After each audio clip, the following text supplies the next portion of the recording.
you're a major critic of how state lawmakers have sat on the sidelines while incidents like this one that happened at Barnard College in New York last week continue to happen.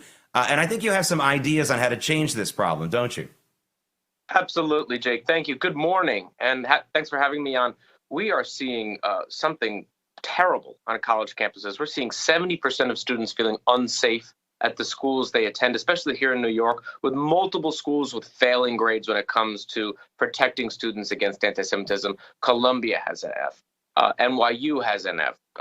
Cornell has an F. Here in New York, we're at top of the list. We're in the Hall of Shame when it comes to not protecting our Jewish students, which is crazy to think about if you just look back a few years.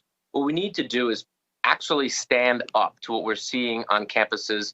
And when you're seeing protests turn into intimidation of Jewish students, the state needs to do more. The federal government certainly seems to be stepping in where the state is lagging, but we really need to see leadership in this space. What's happening is we're seeing a lot of words coming from the governor, from the mayor, but we're not seeing actions. We're seeing actions in Florida, in Texas. These governors are not letting these students take over campuses, take over classes. But here in New York, it seems to be happening more and more. It's so disgusting, and we need to stop it.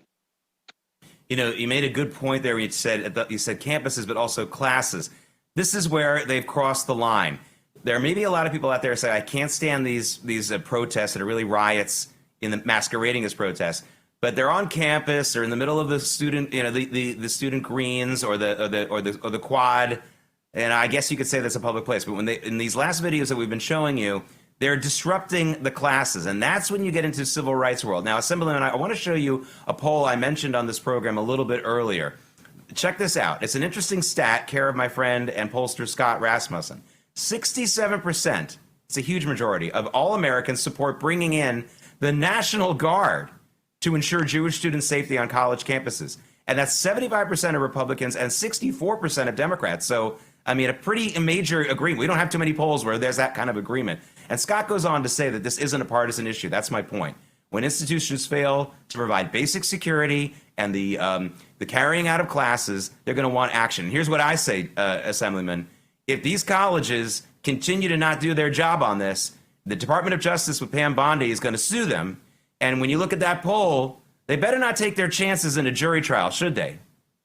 No, absolutely not. And I'll tell you, I stood up at Columbia at the peak of the protest with the students. I got on the ground, and I was not joined by Kathy Hochul. I was not joined by Mayor Adams. I was there with a select few other Jewish legislators and advocates who were sitting there calling for the exact same thing. Where is the National Guard? Why aren't we doing what we can as a state to make sure that Jewish students are safe on campus? Why is it that when once students dreamed of going to Columbia, now they're fearing if they even want to wear their Star of David to campus? When do we start blaming victims, the Jewish students, trying to get to class saying they feel victimized, and we're telling them, people have a right to victimize you? I'm sorry, it's a backwards world we're living in here in New York, and we need leadership who will finally stand up and say something and then actually do something about it.